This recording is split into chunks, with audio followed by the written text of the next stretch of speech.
बिस्मिल्लाहिर्रहमानिर्रहीम। व्यूअर्स, आज का हमारा टॉपिक है thermal expansion. Most of the substances, solids, liquids and gases expand on heating and contract on cooling. The thermal expansions and contractions are usually small and are not noticeable.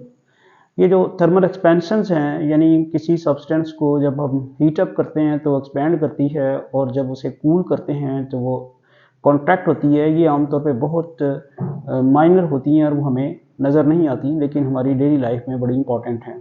आप देखते हैं कि जब bridges वगैरह बनते हैं concrete के, तो उसमें आप पीसीस बना के उसमें गैप डाल के वो बनाए होते हैं, ताकि जब जो उसमें आयरन यूज़ हुआ है जिसे सरिया कहते हैं, जब टेम्परेचर ज़्यादा हो तो उसने जब एक्सपैंड करना है तो वो जो लेंटर है वो उसमें क्रैक ना आए। तो ये एक छोटी सी एग्जांपल है वो, लेकिन अब ज़ाहिर बात है एक्सपेंशन जो इतनी मामूली होती है जो हमें नज़र नहीं आती, लेकिन वो होती है। नेक्स्ट है अब ये हम मैकेनिज्म समझते हैं कि थर्मल एक्सपेंशन कैसे होती है। एक्सपेंशन का तो समझ आ गई, कॉन्ट्रैक्शन की भी समझ आ गई कि एक्सपेंशन होनी क्या है।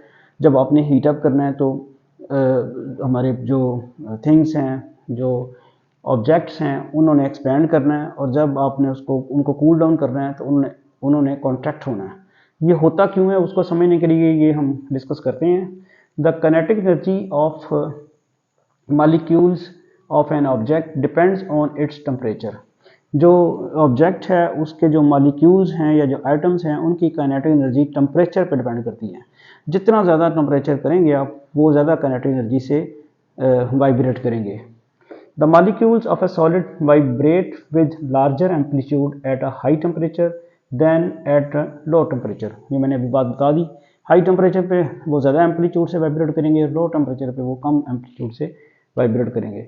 Thus on heating the amplitude of vibration of the atoms or molecules of an object increases। ज़ाहिर बात है जब आप हीट करते हैं तो मॉलिक्यूल्स या एटम्स का जो एम्पलीट्यूड है वो इंक्रीज कर जाता है। उसका असर क्या होता है?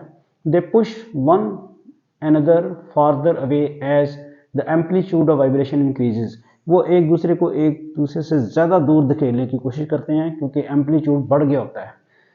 Thermal expansion results an increase in length, breadth and thickness of the substance. तो फिर इससे थर्मल एक्सपेंशन होती है। थर्मल एक्सपेंशन बेसिकली क्या करती है? किसी ऑब्जेक्ट की लेंथ, ब्रेड्थ और उसकी थिकनेस को इंक्रीज करती है।